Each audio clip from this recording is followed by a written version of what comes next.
And you want me to sit in my seat and stand idly by and allow this craziness to happen? You could come after me if you want, but you elected me to stand up. You elected me to use the law. You elected me to go to court. You elected me to continue to challenge this administration. You elected me to stand up for the least of God's children. You elected me to continue fighting on, and I will fight on.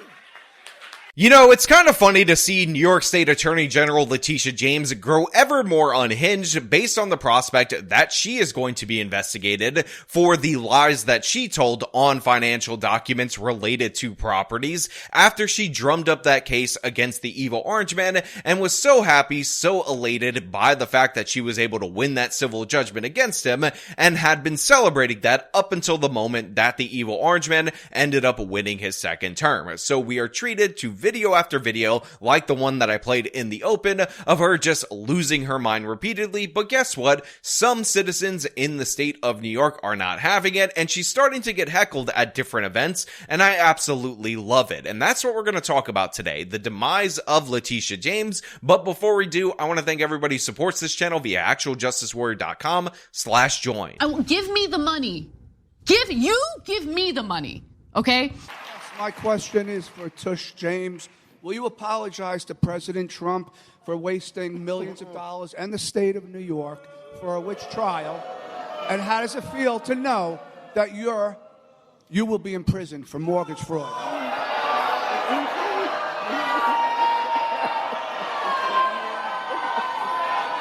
Thank you for coming.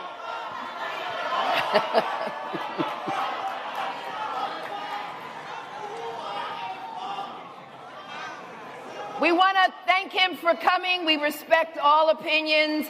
Everybody knows those allegations are baseless. They're discredited. And so we want to thank him. Our next speaker. So that question right there, so good, so hilarious, had me cracking up, and all the different various people in the audience that are booing this guy, that are saying that he should be ashamed of himself, that are calling the case against Letitia James a witch hunt, they need to shut the hell up, because in reality, Letitia James' mortgage fraud case is pretty basic, pretty straightforward. Anybody can look at the documents themselves, because it shows us beyond any shadow of a doubt that Letitia James was lying in order to secure better mortgage terms. And by the way, contrary to what the mainstream media is trying to tell you about this particular case, about how this is a Republican-led witch hunt, in reality, the guy who discovered these discrepancies in Letitia James' public filings based on her assets was actually Sam Antar, who is known as Crazy Eddie, or he was known as Crazy Eddie back in the 80s, which, by the way, ended up turning into America's greatest retail fraud in history. So yeah, this guy behind these commercials. Edison came up with lots of great ideas, but nothing as great as a new Crazy Eddie Edison, New Jersey superstore. Yes, Crazy Eddie's Edison, New Jersey grand opening is going on right now through Sunday. Thousands of free Crazy Eddie t-shirts and baseball caps, and all great Crazy Eddie superstores are celebrating during Crazy Eddie's grand opening blowout blitz. So come on down to Edison, New Jersey. Thousands of free Crazy Eddie t-shirts and baseball caps. Let Crazy Eddie light up your life with prices that are insane. Was the person who uncovered these documents, and the documents are in fact damning. Now, we've gone over this before, but I want to make it clear for everybody out there in the audience that these are legit. One of them is this letter right here where Letitia James gave power of attorney to a relative in order to secure a purchase of a home. It's a 2-page document that is available in her public filings, and in this 2-page document, Letitia James, who signs this, has it notarized by an assistant attorney general, declares that she is going to make the property that they're going to buy her primary residence. Now, of course, if you make Virginia your primary residence as the New York Attorney General, or write that in a sworn document that you file in court, then one of two things has to be true. One is that you move to Virginia. Therefore, you are no longer the Attorney General. And since this document was filed just weeks before she ended up talking about the charges that she would file against the evil orange man, she was not actually the Attorney General at the time that she brought that case. But the actual explanation of this is that she committed fraud to get better terms on the mortgage because your primary residence or your principal residence has better terms than a secondary residence, and that is why she needs to be held accountable, because that is fraud in order to get a lower interest rate, as she was going after the evil orange man for misrepresentations in documents in order to get lower interest rates on loans. And by the way, while Trump's case was bigger in terms of scale because he had more properties, Trump's lawyers gave a disclaimer to the financial institutions that they needed to do their own valuations of the property, and they should do that, and they did do that, which is why they weren't even alleging to be victims. In this case, Letitia James committed the fraud and benefited from the fraud according to the allegations, or allegations as the super mayor would call them. False allegations and not facts. Now, the second relevant portion of this is that Letitia James has a building with 5 apartment units in there. However, on her mortgage application, she lists that there are 4 apartment units on there. Now, the reason why this is absolutely crucial is because buildings with over 4 units, so 5 and above, have to get a commercial mortgage, which has worse rates, more regulations and whatnot. However, making your building suddenly a 4-unit building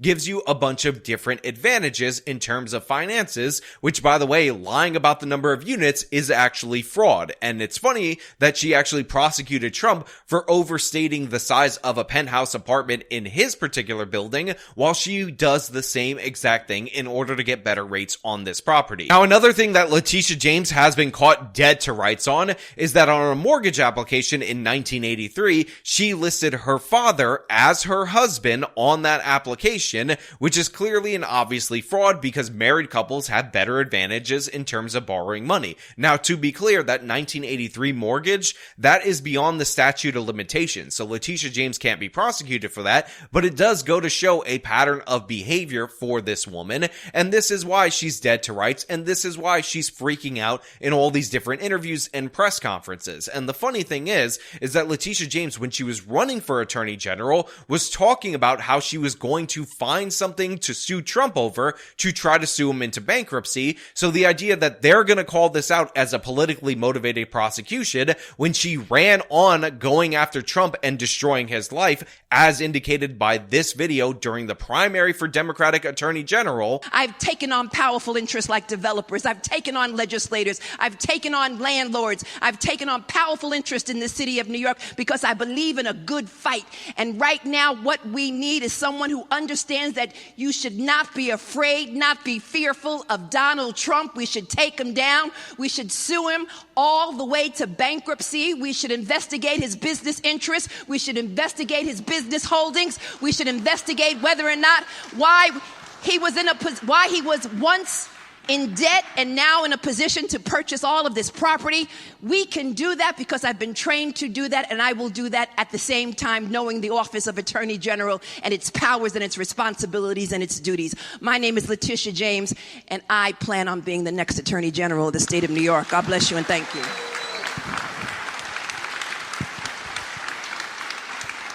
Just shows you the absurdity of their claims now, all of a sudden talking about weaponization of the justice system. And taxpayers may be footing the bill for Letitia James's legal fees related to that mortgage fraud, the series of allegations. False allegations and not facts. That we broke right here on The Angle. Governor Kathy Hochul's budget bill now has language that would actually put taxpayers on the hook for officials dealing with Trump administration-led investigations.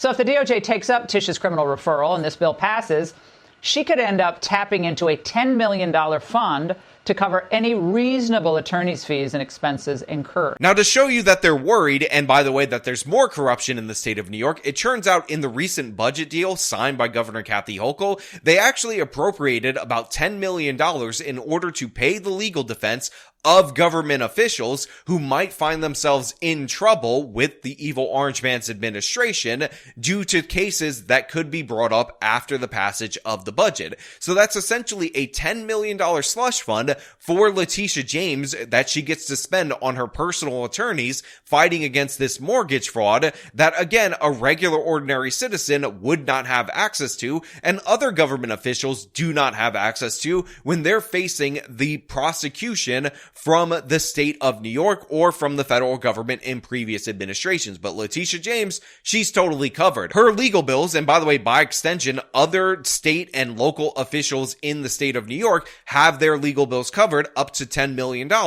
based on the fact that this money was appropriated for them, something that they didn't do when Eric Adams was facing prosecution under the Biden administration. Now, of course, I told you on this channel that I did believe that Eric Adams was in fact corrupt and probably should have been prosecuted for said corruption, but look at the double standard right here. If it's the Biden administration going after Eric Adams for crimes that I think were legit, that actually have some documentation behind them, even if there is a cloud of maybe a political prosecution, no lifeline for Eric Adams. He's gonna have to fight that case on his own. But Letitia James, under threat for lying on documents that have her signature on it, that are clear and obvious in order to commit fraud, no, well, we're going to defend her. We're going to put the money up for her so she doesn't have to come out of pocket in order to pay her own bills. So yeah, Letitia James could flail, she can panic, she could yell and scream about unfair treatment, but in reality, this is actually something that politicians have been prosecuted for in the past. Marilyn Mosby, the state's attorney for Baltimore County,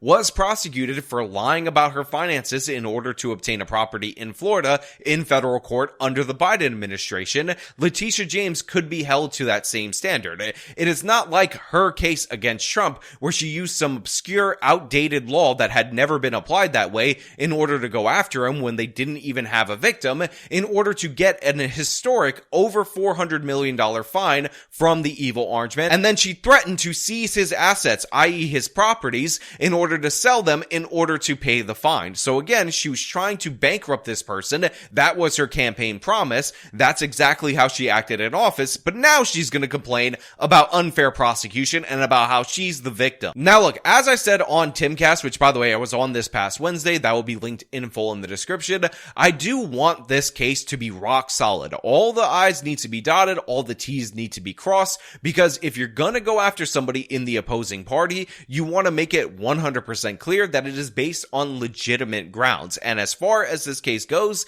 as long as it remains within the realm of the legitimate and not dipping into revenge, I'm totally fine with this prosecution, because Letitia James is absolute scum. And by the way, she's not just scum for going after the evil orange man, who a lot of you like.